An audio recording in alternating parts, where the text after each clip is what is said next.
이스라엘의 초대 왕이었던 사울은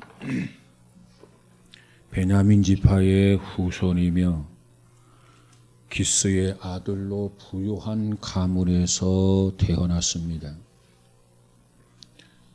그는 키가 컸고 그리고 용모가 준수한 사람이었다고 성경은 이렇게 말합니다. 사실 최고의 통치권자인 왕이라고 하는 그런 직책은 단 한 사람에 국한됩니다. 다시 말하면 한 나라의 왕이 두 사람이 있을 수는 없는 것입니다. 그렇기 때문에 그 왕이란 직책은 되기도 어렵고 그리고 왕의 위치를 제대로 지키기란 더 어려운 것입니다. 왕이 누리게 되는 그 권력이나 영화는 그 나라에서 오직 한 사람만 누릴 수 있는 것이고 행사할 수 있는 권한인 것입니다. 그런데 사울이라고 하는 사람이 이처럼 한 나라의 왕이 된 것은 그에게 있어서 엄청난 축복이었고 그리고 대성공이었습니다. 그런데 참으로 안타깝게도 그는 하나님 앞에 버림을 받았다는 겁니다. 성경을 보면 성경에는 크게 두 종류의 사람이 있는 것을 보게 됩니다. 사람들이 세우고 붙드는 사람임에도 불구하고 하나님이 버린 사람이 있고, 그런가 하면 하나님이 취하시고 붙드는 사람이 있지만 사람들이 그를 오히려 버린 사람들이 있습니다. 예를 들어 보면은 사울 왕이나 아합 왕 같은 사람들은 하나님이 버린 사람들입니다. 그러나 이사야나 스데반이나 예수님은 사람들이 버린 사람들입니다. 베드로전서 2장 4절에 보니까 사람에게는 버림바가 되었으나 하나님께는 선택하심을 입은 보배로운 산돌이신 예수라, 이렇게 말씀하고 있어요. 2장 7절에 가서 보니까 건축자들의 버린 돌이 모퉁이의 머릿돌이 되고, 또 이렇게 말씀을 하고 있어요. 여기서 말하는 버림받은 자라는 누구를 염두에 두고 말하는 것입니까? 여기서 버림받은 자, 버림받은 돌은 바로 예수님을 의미하는 것입니다. 예수님은 유대 정치가들에 의해서 버려졌습니다. 예수님은 유대 종교가들에 의해져서 버려졌습니다. 그러나 우리 하나님은 그를 다시 살리셨습니다. 가장 요긴하게 인류를 구속하는 머릿돌이 되게 해주셨고, 그리고 죄와 죽음과 마귀를 이기신 산돌이 되게 하셨다고 성경은 그렇게 말씀하고 있습니다. 여러분, 우리가 세상을 살아가면서 누구에게 인정을 받느냐, 누구에게 버림을 받느냐라고 하는 것은 매우 중요한 사항입니다. 우리가 하나님으로부터 버림을 받느냐, 아니면 사람으로부터 버림을 받느냐, 이와 같은 문제를 중요한 거란 말이에요. 대학생활 4년 동안 줄기차게 따라다녔던 한 남자가 있었어요. 수백 번 사랑을 고백을 했어요. 그래서 같은 과의 남자와 결혼한 한 자매가 있었습니다. 그런데 3년 후에, 결혼 후 3년 만에 이혼이라고 하는 아픈 상처를 안게 되었습니다. 그 이유는 남편이 나가는 직장에 다른 여직원과 눈이 맞아 떨어졌단 말이에요. 그리고 아내를 버렸어요. 그래서 이혼을 하게 된 것입니다. 그 후 3년 동안이나 지워지지 않는 상처를 안고 고통을 받다가 그저 먼 친척의 소개로 재혼을 하게 되었습니다. 그런데 두 번째 만난 남편 역시 결혼 전에 교제하던 어느 여인과 불륜 관계를 청산하지 못하고 지속하다가 그만 결혼한 아내를 버리고 말았습니다. 이처럼 두 번씩이나 버림을 받았던 충격으로 인해서 그 여인은 음독을 하게 됩니다. 다행히 조기 발견으로 생명을 건졌습니다마는 그 후유증으로 안면 경련과 수족 마비증으로 고통을 받게 되었습니다.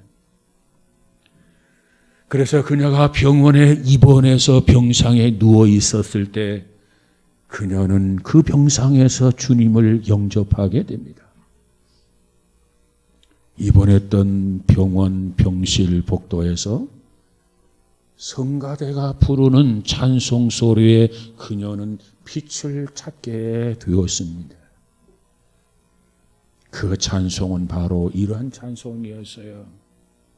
이 세상의 친구들 나를 버려도 나를 사랑하는 이 예수뿐일세. 이 세상의 친구들 나를 버려도 나를 사랑하느니 예수뿐일세. 예수 내 친구 날 버리지 않네. 온 천지는 변해도 날 버리지 않네. 이 찬송이 바로 그 자매의 마음을 뒤흔들어 놓았습니다. 그녀는 사람들에게 비록 버림받은 존재라 할지라도 예수님의 손에 잡히면 새로운 소망을 소유하게 된다라고 하는 이 진리를 비로소 깨닫게 된 것입니다. 그래서 병상에서 주님을 믿기로 결심을 했고 하나님의 딸이 된 것입니다. 사울 왕의 출발은 참으로 화려했습니다. 모든 사람이 부러워할 정도였습니다. 그런데 그는 하나님 앞에 버려졌다는 겁니다. 왜 그가 하나님 앞에 버려졌느냐? 그가 하나님의 말씀을 버렸으므로 하나님께서 그를 버렸노라고 성경은 그렇게 말씀합니다. 사무엘상 15장 11절에 보니까 말하기를 내가 사울을 세워 왕 삼은 것을 후회한다. 하나님께서 그렇게 말씀하셨어요. 뿐만 아니라 15장 23절에 가서 보니까 왕이 여호와의 말씀을 버렸으므로 여호와께서도 왕을 버려 왕이 되지 못하게 했다. 사무엘의 경고인 것입니다. 이처럼 한 나라의 통치권을 부여했던 사울에게 왜 하나님은 왕권을 빼앗고 그를 버리셨을까요? 사무엘상 13장, 14장, 15절에 보면 그가 버림받은 이유를 자세하게 기록하고 있습니다. 사울이 버림받았던 이유를 우리가 긍정적으로 수용을 하고 그것을 역조명해 본다고 한다면 왜 사울이 버림을 받지 않을 수는 없었을까? 왜 그가 버림을 받았을까? 버리지 않으려면, 버림받지 않으려면 어떻게 해야 하는가? 그와 같은 교훈들을 주고 있는 것이 13장, 14장, 15장의 말씀입니다. 그러면 그가 버림받았던 이유들을 한번 살펴보도록 하겠습니다. 그 중에서도 오늘은 그가 버림받았던 이유 중에 한 가지, 경솔한 처신 때문이었다라고 하는 거예요. 경솔한 처신. 13절 14절에 보니까 사무엘이 사울에게 이르되 왕이 망령되게 행하였도다. 왕의 하나님 여호와께서 왕에게 명하신 명령을 지키지 아니하였도다. 왕의 나라가 길지 못할 것이니이다. 이렇게 말씀해 주고 있습니다. 그 당시 상황을 보면은 이스라엘 민족의 지도자는 사울이라고 하는 왕과 사무엘이라고 하는 선지자였습니다. 이 사울이 왕이 되도록 주선한 것도 사무엘 선지자였고, 사울의 머리에 기름을 붓고 왕이 되게 한 것도 사무엘 선지자였습니다. 사실 이 사울이 왕이 되기 전에는 사무엘이 사사로서 정치와 종교 전반에 걸쳐서 지도권을 가지고 행사하며 이스라엘을 다스렸습니다. 그러나 이제 사울이 왕이 된 이후에는 정치적인 문제는 사울 왕에게 위임을 하고 종교적인 문제는 사무엘이 책임지는 백성을 지도하는 지도자로서의 역할을 하게 된 것입니다. 이처럼 서로 어찌 보면 분업을 했단 말이에요. 정치는 사울, 종교적인 일에는 사무엘. 자, 그런데 그렇더라도 사울의 입장에서 보면 사무엘이 늘 거추장스러웠습니다. 걸핏하면 자꾸 간섭을 하고 무언가 잘못을 하면 지거를 마다하지 않는 사무엘. 책망하고 있는 그 사무엘이 사울 생각에는 마땅치 않았다는 겁니다. 이렇게 함으로 사울과 사무엘의 관계는 긴장 관계가 시작이 되고 계속해서 갈등이 빚어지기를 시작하게 된 것입니다.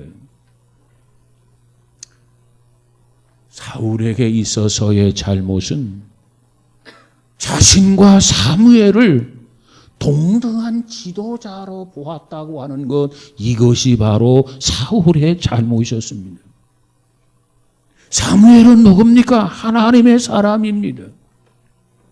사울 왕이 이 백성들을 다스리고 이 백성들을 치리함에 있어서 올바로 다스리도록, 올바로 정치하도록 하고, 행여나 왕이 탈선하는 건 아닌가? 하나님 앞에 죄를 범하는 건 아닌가? 이와 같은 것들을 미연에 예방하고 경고하면서 자기의 소임을 다했던 것이 바로 사무엘 선지자였던 겁니다. 종교가 정치 현실이나 정권에 야합하고 아첨하는 것과, 그리고 감독자로서 올바른 방향을 제시하고 지도하는 것과, 이것은 엄격한 차이가 있는 것입니다.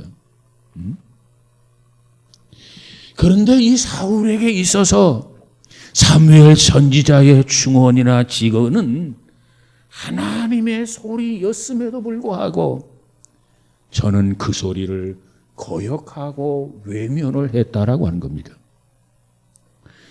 그런 가운데 사무엘상 13장 5절 이하에 보니까 사울이 왕이 된 지 2년째 되더니 지중해 연안을 주름잡고 살면서 이스라엘을 괴롭히고 있던 블레셋 원수들이 기병대 3만 6천 명을 거느리고 보병 수십만을 이끌고 침략을 해오게 됩니다.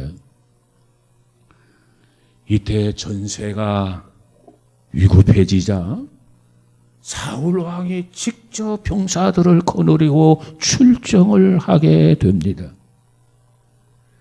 그런데 그때 마침 종교적 지도자이며 영적인 지도자인 사무엘이 부재 중이었습니다. 그런 가운데 장비나 수에 있어서 상대가 되지 않는다고 생각했던 이스라엘 병사들은 겁에 질려서 웅덩이의 굴 속에 숨게 되고 이를 보는 요단강을 건너서 도망치기를 시작했습니다. 일이 이렇게 되니까 급한 것은 바로 사울이었습니다.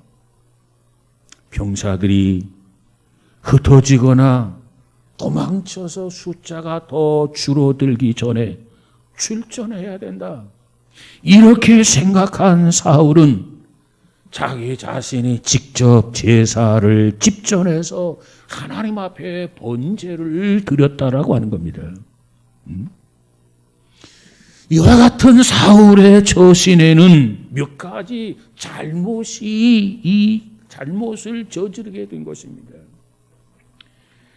그가 잘못을 저질렀다. 어떤 잘못을 저질렀는가? 첫 번째로 자기 자신의 왕권을 지나치게 과대 평가했다라고 하는 거예요. 이미 말씀을 드렸지만은 왕은 정치를, 사무엘은 예배를 책임지고 있었습니다. 사무엘은 한 나라의 왕일 뿐 예언자도 아닙니다. 그는 선지자도 아닙니다.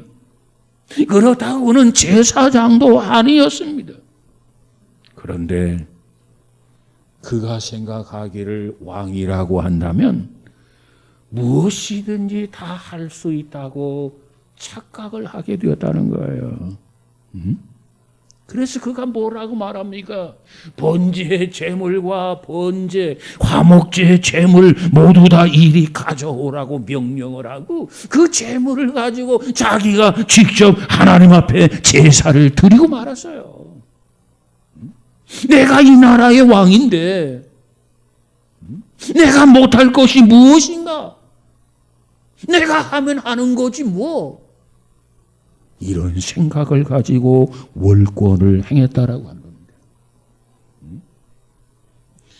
우리는 여기서 분명히 기억해야 될 것이 있습니다. 그것은 바로 인권도 주권도 정권도 모든 것이 다 하나님의 통치 아래 있음을 잊어서는 아니 된다는 거예요. 그뿐만 아니라 이 사울은 인내심이 없었습니다. 인내심. 사무엘은 사울에게 일주일 후에 돌아오겠다고 약속을 했습니다.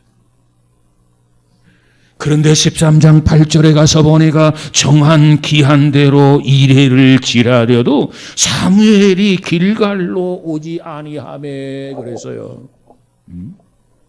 이처럼 기다려도 오지 않더라는 겁니다. 그래서 사울이 이 일을 저지른 거예요. 여러분, 인내의 의미라고 하는 것은 얼마나 오래 참느냐 여기에 있습니다.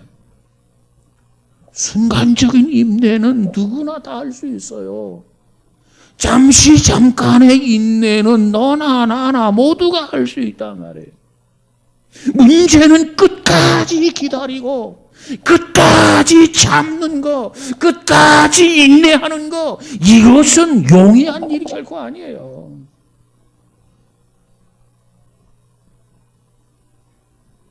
그러나 인내하다가 포기해버린다면 어떻게 됩니까? 그동안의 인내는 아무런 소용이 없게 되는 거예요. 사울은 일주일을 기다렸습니다. 그 일주일의 인내가 가치 있는 인내가 되려면 8일째도 인내해야 되고 9일째도 기다려야만 했습니다. 그런데 사울은 그렇게 하지를 못했다는 거예요. 여러분, 우리가 잘 알고 있는 문둥병자 아람 나라 장관 나아만이라는 사람을 너무나 잘 알고 있습니다. 그가 문둥병에 걸렸어요. 그런데 요단강에 가서 7번 목욕을 하면 병이 낫게 된다라고 하는 선지자의 말을 듣고 그가 요단강으로 가게 됩니다. 여기서 주목해야 할 내용이 있어요. 7번 요단강에 가서 목욕을 하면 내 나병이 문둥병이 낫는다. 자, 그러면 요단강에 한 번 들어갔다 나왔어요. 조금 차도가 있다. 2번 들어갔다 나왔어요. 어제보다 나아졌는데.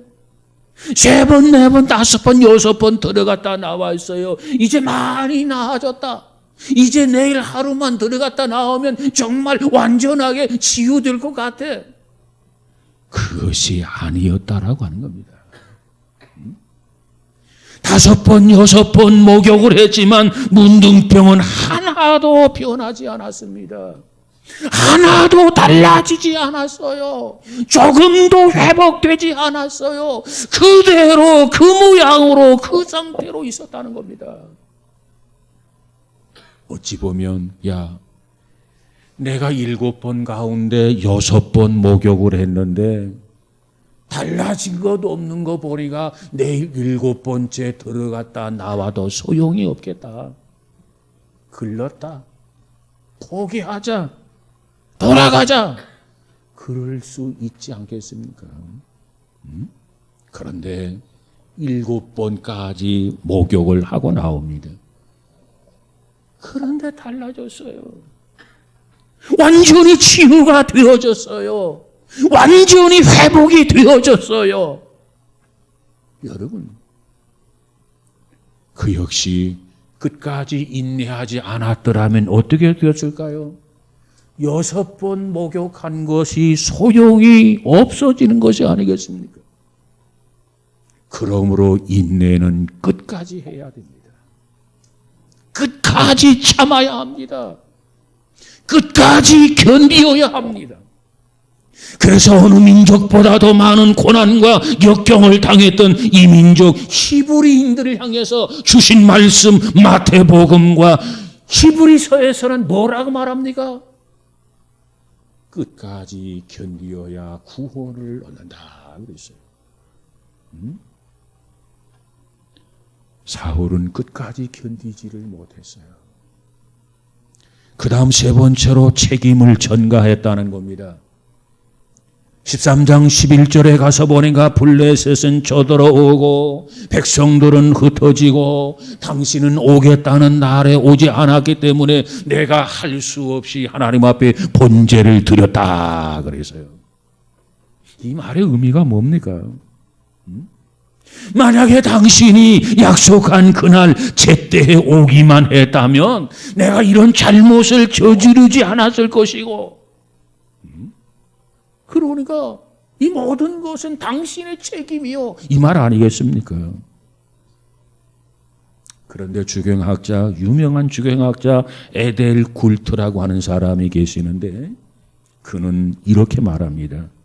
사무엘이 이레를 지난 후 온 것이 아니라 사울이 이레가 다 가기 전에 먼저 서둘러 번제를 드렸다. 사무엘이 이레를 지난 후에 온 것이 아니라 사울이 이레가 다 가기 전에 먼저 서둘러서 번제를 드렸다. 이렇게 해석을 하고 있습니다. 그러니까 사무엘이 약속을 어긴 것이 아니라 사울이 약속을 어겼고 경거망동한 짓을 저질렀다 그 말이에요. 그러면서 당신이 늦게 왔기 때문이라 이런 책임을 전가한 겁니다. 왜 좀 일찍 오지? 왜 늦게 왔는가? 그러나 사실은 사무엘이 약속을 어기고 늦게 온 게 아니라 약속대로 이레를 기다렸어야 되는데 그러지 못했다는 겁니다. 여러분, 경솔한 사람들, 진실하지 못한 사람들은 자기가 져야 할 책임을 지지 아니하고 남에게 전가를 하게 됩니다. 아담은 하와에게 전가하고 하와는 뱀에게 책임을 전가했어요. 그 습성이 오늘 우리 안에도 내재하고 있습니다. 바로 사울에게도 이 속성이 들어있었더라는 거예요. 책임을 전가했더라요. 그 다음에 네 번째로 사울은 뭐라고 말합니까? 부득이한 처사였다고 변명을 늘어놓습니다. 그가 말하는 부득이한 처사라고 하는 것, 불신의 소치를 의미합니다. 정말 하나님이 나와 함께 하신다고 하는 걸 믿는다면, 이 전쟁의 승패가 하나님의 손 안에 있다고 하는 것을 믿는다고 한다면, 이 블레셋의 기병대가 포위망을 좁혀온다 손치더라도, 병사들이 겁에 질려 주력랑을 친다 할지라도 끝까지 참고 인내하면서 하나님의 지시를 기다렸어야 했을 거라는 거예요. 그런데 그는 부득이하다고 하면서도 결국은 사무엘을 무시했고 신성한 제사법을 어기면서 자신이 제사를 집전하고 말았습니다. 오늘날 우리에게도 언제나 이 부득이라고 하는 세 글자가 문제가 됩니다. 부득이하게. 그럴싸한 변명을 내세우려면 부득이라고 하는 이 말이 늘 따라다니기 마련이에요. 그러나 우리는 여기서 벗어나야 됩니다. 부득이해서 주의를 지키지 못했습니다. 부득이해서 하나님 앞에 예배를 드리지를 못했습니다. 부득이해서 하나님 앞에 기도를 드리지 못했습니다. 부득이해서 내가 술을 마셨습니다. 부득이해서 내가 춤을 추었습니다. 부득이해서 이렇게 살 수밖에 없습니다. 부득이해서. 여러분, 이 부득이가 발전하면 어떻게 됩니까? 상황 윤리가 되는 거예요. 타협주의, 혼합주의, 기회주의가 되는 겁니다. 여러분, 우리의 신앙은 결단이라고 하는 아픈 진통을 겪어야 하는 거예요. 그리고 무득이라고 하는 장애물, 무득이라고 하는 유혹을 우리는 건너뛰어야 되고 물리쳐야만 되는 것 믿으시길 바랍니다. 오늘 본문의 사울왕은 부득이라고 하는 올무에 철커덕 걸렸어요. 넘어졌어요. 실족했어요. 그래서 결국은 하나님 앞에 버림받는 불행을 자초하고 말았습니다. 사무엘은 부득이하게 그렇게 되었다는 사울에게 하나님의 말씀을, 그 메시지를 그대로 전합니다. 왕이 망령되게 행하여서 왕의 나라가 길지 못할 것이요. 왕이 망령되게 행하여서 왕의 나라가 길지 못할 것이요. 이 말의 의미가 뭡니까? 왕조 자체가 쉽게 무너질 것이라는 겁니다. 당신의 후손이 왕위를 계승하지 못할 것이라는 말씀입니다. 그렇습니다. 이처럼 하나님 앞에 버림받은 사울 왕조는 이처럼 전쟁에서 비참하게 무너지게 되고 그 왕통 역시 끊어지고 말았습니다. 사랑하는 여러분, 저와 여러분이 하나님 앞에 버림받지 않는 사람이 되고 하나님이 붙들어주는 사람이 되려고 한다면 우리는 무엇보다도 하나님의 말씀에 귀를 기울이고 그 말씀만 믿고 의지하며 살아가는 저와 여러분 복 있는 성도가 되어지기를 주님의 이름으로 축복합니다. 사도 바울은 고린도전서 4장 8절 9절에서 뭐라고 말합니까? 우리가 사방으로 우겨싸움을 당하여도 쌓이지 아니하며 답답한 일을 당하여도 낙심하지 아니하며 핍박을 받아도 버림받지 아니하며 거꾸로 들임을 당하여도 망하지 아니하고 그랬어요. 여러분, 이것이 사도 바울이 가지고 있는 믿음이었어요. 아니, 어떻게 사방으로 우겨쌈을 당하였는데도 쌓이지 아니하고, 답답한 일을 당하여도 낙심하지 아니하고, 핍박을 받아도 버림받지 아니하고, 거꾸로 들임을 당하여도 망하지 않을 수가 있겠는가? 그 이유가 뭔가? 하나님이 나와 함께 하기 때문에, 하나님이 나의 힘이시기 때문에, 하나님이 내 편이시기 때문에, 하나님이 나를 위해 싸워주시기 때문에 그 믿음을 가졌기에 이 고백이 가능한 것 아니겠습니까? 사랑하는 여러분, 금년 2024년 이 한해도 우리가 믿음을 가지되 바울이 가지고 있는 그 믿음을 가지고 살아가는 우리 모두가 되어지기를 축복합니다. 사울은 불행한 사람이었어요. 왜? 그가 하나님의 말씀을 버렸기에 하나님이 그를 버렸단 말이에요. 버림받은 사람, 불행한 사람이요, 비극입니다. 그러면 하나님이 누구를 붙들어 주시느냐? 하나님은 누구를 쓰시느냐? 하나님을 끝까지 인내하면서 믿고 의지하는 사람. 하나님을 의지하는 자가 행복한 사람이에요. 하나님을 붙드는 사람이 행복한 사람이에요. 왜? 실패해서도 다시 일어날 수 있단 말이에요. 넘어져서도 다시 재기할 수 있단 말이에요.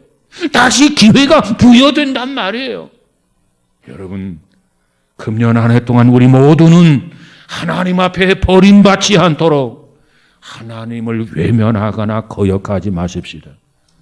하나님을 끝까지 신뢰하고 끝까지 붙들고 나아감으로써 신실하신 하나님, 미쁘신 하나님, 단 한 번도 우리를 실망시키지 않은 하나님, 하나님이 저와 여러분과 함께하며 승리하는 이 귀한 한 해가 되어지기를 주님의 이름으로